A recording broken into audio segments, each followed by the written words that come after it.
Hey everyone! Before we dive into today's crucial topic about survival foods that are flying off shelves faster than ever, make sure you hit that subscribe button and turn on notifications. You don't want to miss what could be life-saving information in the coming months. Trust me, this video could make all the difference when supply chains get disrupted again. Now let's get right into it. If you've been to the grocery store lately, you've probably noticed some alarming empty spaces on the shelves. It's not your imagination. Supply chain experts are warning that we're heading into another shortage crisis, and this time it might be worse than what we saw during the pandemic. The smart preppers out there are already stocking up on these 12 essential survival foods, and if you wait too long, you might find yourself scrambling when it's too late. So, let's talk about what you need to grab now while you still can. First up, we need to talk about canned beans. I know, it sounds boring, but hear me out. Canned beans are disappearing from shelves at an alarming rate, and there's a very good reason why. These little powerhouses pack an incredible amount of protein, fiber, and essential nutrients that your body needs to survive. We're talking black beans, kidney beans, chickpeas, pinto beans, you name it. They have a shelf life of 2 to 5 years, sometimes even longer if stored properly.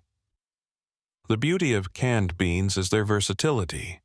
You can eat them straight from the can in an emergency, or you can make soups, stews, chilies, or even mash them up for protein-rich spreads. Right now, major manufacturers are struggling to keep up with demand because the aluminum used for cans is in short supply. Add to that rising transportation costs and labor shortages at processing plants, and you've got a perfect storm. Smart shoppers are buying cases of these at a time. My advice: get at least 30 cans per person in your household. Mix up the varieties so you don't get flavor fatigue, and don't just grab the popular brands. Store brands are just as good and often cheaper, which means you can stock up on more for less money.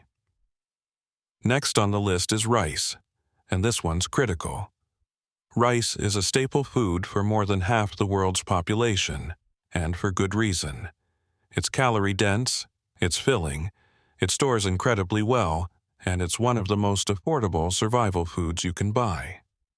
White rice, specifically, can last up to 30 years when stored in airtight containers with oxygen absorbers.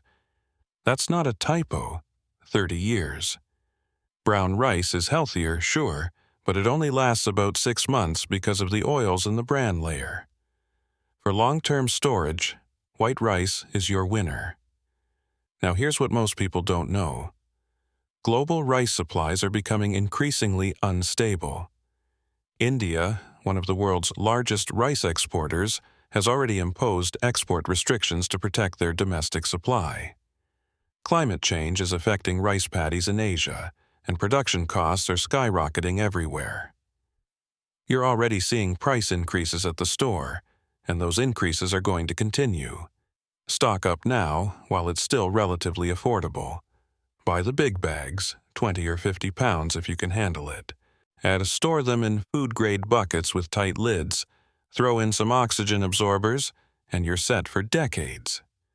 Rice and beans together make a complete protein, which is why you'll see these two foods paired in so many cultures around the world. They're survival staples for a reason. Let's talk about pasta next, because this is another one that's getting harder to find in the varieties people actually want. Pasta is made from wheat, and global wheat supplies are under serious pressure right now. The conflict in Ukraine disrupted one of the world's major grain exporters, and even though that's old news, the ripple effects are still being felt. Pasta has an impressive shelf life of 1 to 2 years in its original packaging, and even longer if you repackage it properly. It's lightweight, compact, easy to prepare, and incredibly versatile. And you can make it with just boiling water and a little salt, though obviously it tastes better with sauce and other ingredients. The problem is that pasta factories are dealing with the same issues as everyone else in the food industry. Energy costs for production are through the roof, especially in Europe, where many popular pasta brands originate. Durum wheat, the specific type used for quality pasta, has seen significant price increases. Stores are limiting how much pasta you can buy in a single trip in some areas. Don't wait until limits hit your local stores. Buy a variety of shapes and sizes so you don't get bored. Spaghetti, penne, macaroni, rotini, egg noodles for soups. Mix it up. Store it in a cool, dry place away from moisture and pests, and you'll have a reliable carb source for years. At number 4 is canned tuna and other canned fish. Protein is going to be one of the hardest things to secure in a real crisis, and canned fish is one of the best shelf-stable protein sources available. Tuna, salmon, sardines, mackerel, these are all packed with protein, omega-3 fatty acids, and other nutrients your body desperately needs. The problem is that fish stocks are declining, fishing regulations are getting stricter, and fuel costs for fishing vessels have gone through the roof. All of this means higher prices and reduced availability. Canned tuna specifically has a shelf life of 3 to 5 years, sometimes longer. It's ready to eat straight from the can, though most people prefer to mix it with mayo or make tuna salad. But in a survival situation, you eat it however you can get it.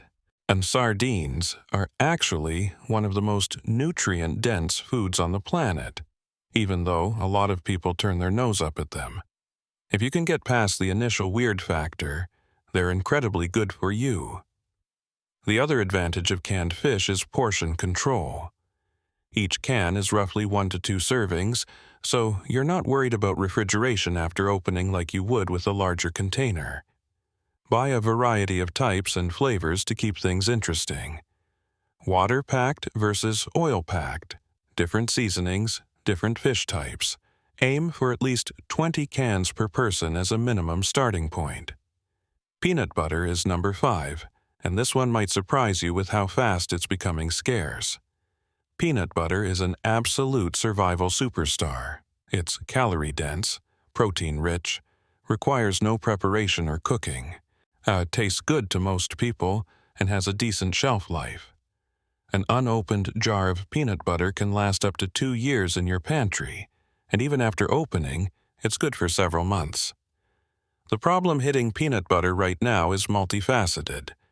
Peanut crops have been affected by drought in major growing regions. Labor shortages at processing plants have reduced production capacity, and the jars and lids, usually plastic or glass with metal lids, are subject to the same supply chain issues affecting all packaged goods. Natural peanut butter, the kind with just peanuts and maybe salt, actually stores better than the highly processed versions with added sugars and hydrogenated oils. Plus, it's healthier for you. 2 tablespoons of peanut butter pack about 200 calories and 8 grams of protein. In a survival situation, and you could literally survive on peanut butter and water for quite a while, though obviously you'd want more variety if possible. Stock up on both creamy and crunchy if you have preferences. Don't forget about alternative nut butters like almond butter or sunflower seed butter if you have peanut allergies in your household. These are getting hard to find too, so grab them while you can. Moving on to number 6, we need to discuss canned vegetables. Fresh vegetables are great, and frozen vegetables are convenient. But when the power goes out or supply chains break down, canned vegetables become absolutely essential. They provide necessary vitamins, minerals, and fiber that your body needs to function. Without vegetables in your diet, you'll face serious health problems within weeks. And canned vegetables have a shelf life of 1 to 5 years, depending on the type and storage conditions. The thing is, vegetable crops are being hammered by extreme weather events. Droughts, floods, unexpected freezes, heat waves, all of this is reducing yields and driving up prices. Processing plants for canned goods are running below capacity due to worker shortages and equipment issues. What makes it onto store shelves is selling fast. You want a variety here. Canned tomatoes are incredibly versatile for making sauces, soups, and stews. Green beans, corn, peas, carrots, mixed vegetables, all of these have their place. Don't overlook canned potatoes either. They're already cooked and ready to eat or add to dishes. Canned pumpkin is packed with nutrients and can be used in both sweet and savory recipes. As low-sodium options are better for long-term health, but in a true survival situation, regular versions are perfectly fine. Try to get at least 50 cans of various vegetables per person. That might sound like a lot, but spread across different types, it's really not that much. Number 7 is oats, one of the most underrated survival foods out there. Oats are nutritious, filling, incredibly versatile, and have an excellent shelf life. Regular rolled oats can last up to 2 years in their original packaging, and up to 30 years when stored properly in airtight containers with oxygen absorbers. Steel-cut oats last even longer. Oats provide complex carbohydrates, fiber, protein, and various vitamins and minerals. They're not just for breakfast either. You can make oatmeal, obviously, but you can also grind oats into flour for baking. Add them to soups and stews as a thickener, or even eat them raw if you need to, though they're better soaked or cooked. The global oat supply is tightening for several reasons. Oat crops require specific growing conditions, and climate variability is affecting yields. Demand has increased dramatically as more people recognize the health benefits of oats, especially for heart health and cholesterol management. Supply can't keep up with demand. You're seeing this reflected in both availability and price. Old-fashioned rolled oats, quick oats, steel-cut oats. Grab what you can find. The large bulk containers are the best value if they're available. If not, multiple smaller containers work fine. Just make sure you're storing them properly to maximize shelf life.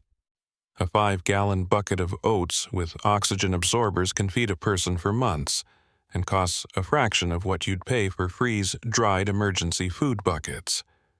Let's talk about number 8, powdered milk. Fresh milk is great, but it's highly perishable and requires refrigeration. In any kind of emergency or supply disruption, fresh milk disappears immediately. Powdered milk is the solution. It can last up to 20 years when stored properly. It doesn't require refrigeration until you reconstitute it, and it provides essential calcium, protein, and vitamins.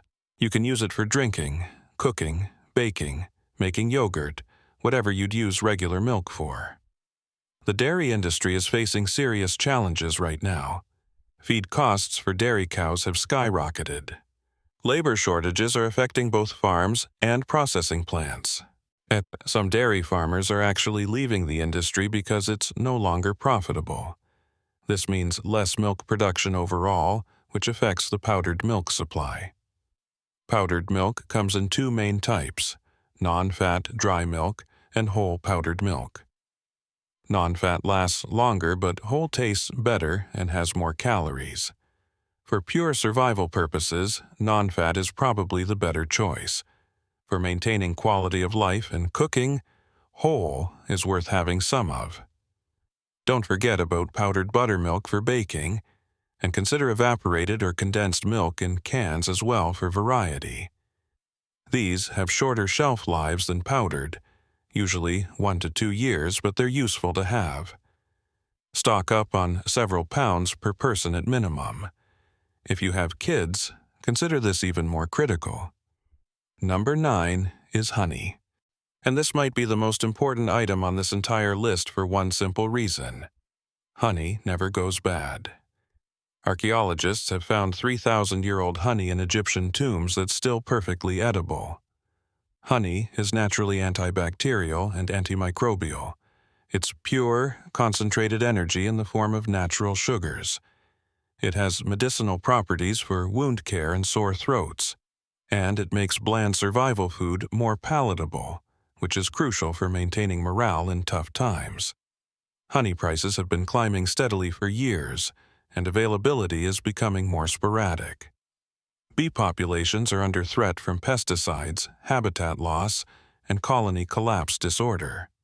Commercial honey production is declining in many regions. A lot of the cheap honey you see in stores isn't even real honey anymore. It's been cut with corn syrup and other additives. Real, pure honey is getting harder to find and more expensive. Buy real honey from reputable sources. Yes, it costs more, but it's worth every penny. Local raw honey is ideal if you can get it, but any pure honey will last indefinitely. Store it in glass jars if possible, though plastic is fine too. Honey will crystallize over time, but that doesn't mean it's bad. You can gently warm it to return it to liquid form. Get at least a few pounds per person, more if you can afford it. Honey is also a valuable barter item in a real crisis situation. Number 10 is cooking oil, something most people completely overlook when building their emergency stockpiles. You need fats in your diet to survive. Your body can't absorb certain vitamins without dietary fat. Cooking oil is calorie-dense. It makes food taste better and is essential for many cooking methods. The problem is that cooking oil is becoming seriously scarce and expensive. Vegetable oil, canola oil, olive oil. They're all affected. The global edible oil market is extremely tight right now. Sunflower oil exports from Ukraine and Russia were devastated by conflict. Palm oil production in Southeast Asia has been impacted by poor weather and sustainability concerns. Soybean oil, the most common cooking oil in America, is increasingly being diverted to biodiesel production. You're seeing smaller bottles, higher prices, and periodic shortages at stores. For long-term storage, your best bets are coconut oil, olive oil, and vegetable shortening. Coconut oil lasts up to 2 years and has numerous uses beyond cooking. Olive oil lasts about 2 years if stored properly in a cool, dark place. Vegetable shortening can last indefinitely when unopened. Regular vegetable and canola oils last about 1 to 2 years. Rotate your stock, using the oldest first and replacing as you go. Don't wait until these are completely gone from shelves. Buy extra now while you still can. Consider having at least a gallon per person in your stockpile, more if you do a lot of cooking or baking.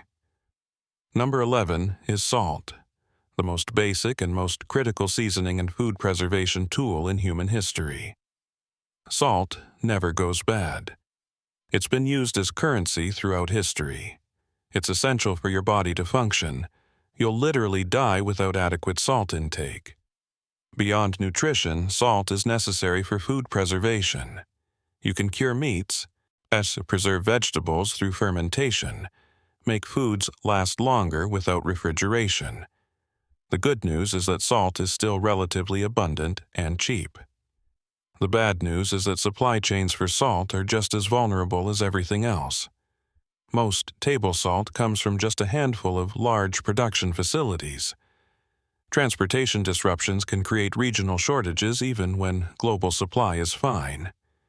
We saw this during early pandemic panic buying. Salt isn't disappearing yet like some other items on this list, but it's smart to stock up now while it's cheap and available. Buy plain salt, iodized salt, sea salt, canning salt without additives, and consider pickling salt if you're into food preservation. A few large containers of salt per person is a minimum, but honestly, buy more than you think you need. Salt is cheap, lasts forever, and has countless uses beyond eating. It's also excellent for barter. In a prolonged crisis, salt could become more valuable than gold because you actually need it to survive. Finally, number 12 is dried beans and legumes. Wait, didn't we already talk about beans?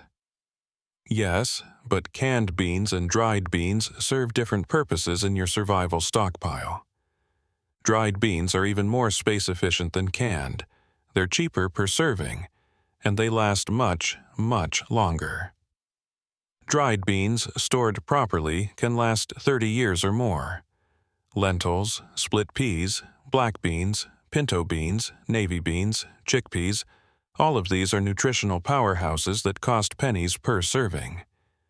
The catch is that dried beans require significant cooking time and water to prepare, which is why you want both canned and dried in your stockpile. If you have time, fuel, and water, dried beans make sense. If you need something quick, canned beans are better. Dried legume supplies are tightening globally. Crops have been affected by drought in major growing regions like Canada, which produces most of the world's lentils. India has restricted exports of certain pulses to maintain domestic supply. Transportation costs have made imported dried beans significantly more expensive. You're seeing this reflected in retail prices already, and it's going to get worse. Buy a variety of dried beans and legumes in bulk, 25 or 50-pound bags if you can find them and afford them. Store them in food-grade buckets with oxygen absorbers for maximum shelf life. Learn how to cook them properly now before you need to rely on them. And dried beans and legumes are among the absolute best survival foods in terms of nutrition per dollar and storage life. There's a reason they're a staple in virtually every traditional food culture on Earth. So there you have it. 12 survival-ready foods that are disappearing from shelves right now. If you haven't started building your emergency food stockpile, now is the time. Not next month, not when things get worse, right now. Take action this week. Make a list, set a budget, and start acquiring these items systematically. You don't have to buy everything at once, but you need to start. Remember, it's better to be a year early than a day late when it comes to emergency preparedness. If nothing bad happens, great, you've got food you'll use anyway. But if things do get worse, and many experts believe they will, you'll be so grateful you prepared when you had the chance. Don't forget to subscribe if you found this information valuable, and share this video with anyone you care about who needs to hear this message. Stay safe, stay prepared, and I'll see you in the next one. Before we wrap up, I want to address something really important that a lot of people miss when they're building their stockpiles. It's not enough to just have the food. You need to think about storage conditions, rotation, and actually knowing how to prepare these items when the time comes. Temperature, humidity, and light are your enemies when it comes to food storage. Everything we've talked about today lasts longest in cool, dry, dark places. A basement or closet is ideal. Avoid garages or attics where temperatures fluctuate dramatically with the seasons. And that kind of temperature swinging can degrade foods much faster than you'd expect. Humidity is particularly destructive because it encourages mold growth and speeds up spoilage. If you're in a humid climate, consider getting some moisture-absorbing packets or silica gel packets to throw in your storage containers. They're cheap and make a huge difference. Now, let's talk about rotation. This is critical, and so many people get it wrong. You want to implement what's called FIFO, which stands for First In, First Out. When you buy new supplies, put the older items in front so you use those first, and the newer items go in the back. This ensures that nothing sits on your shelves for so long that it expires before you use it. Keep a simple inventory list on your phone or a spreadsheet. Write down what you have, how much, and when you purchased it. This takes maybe 5 minutes per month to maintain, but saves you from accidentally discovering expired food months down the line. Rotating your stock also means you're actually eating these foods regularly, which is important because you want to know if your family actually likes them before you're depending on them for survival. Here's something else that's absolutely crucial. You need water. We didn't focus on water in this video because the approach to water storage is different from food, but I can't emphasize this enough.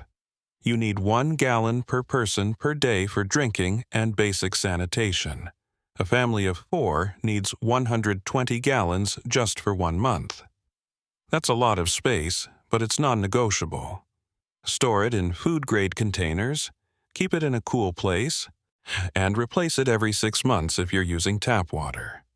Boiling water, water purification tablets, or a good water filter are also essential backup plans. Think about your cooking capabilities too. In many emergency scenarios, the power might go out. Do you have a way to cook food without electricity? A camping stove with fuel, a propane grill, a wood-burning stove, even a basic camp cooking setup. Many of the items on this list require heating water or cooking time. If you don't have a way to cook, your options become very limited. Practice using these alternative cooking methods now so you're not learning in a crisis situation. Test them out, make sure they work, and keep supplies of fuel stored safely. One more thing that people often overlook is variety in your stockpile. Yes, we want you to focus on calorie-dense, shelf-stable foods, but eating the same bland survival food every day is emotionally taxing and can actually affect your mental health during a stressful situation. Include some comfort foods, some items that bring you joy. Maybe that's hot chocolate. Maybe it's your favorite canned soup. Maybe it's some hard candy or dried fruit. These little morale boosters matter more than you'd think when times are tough.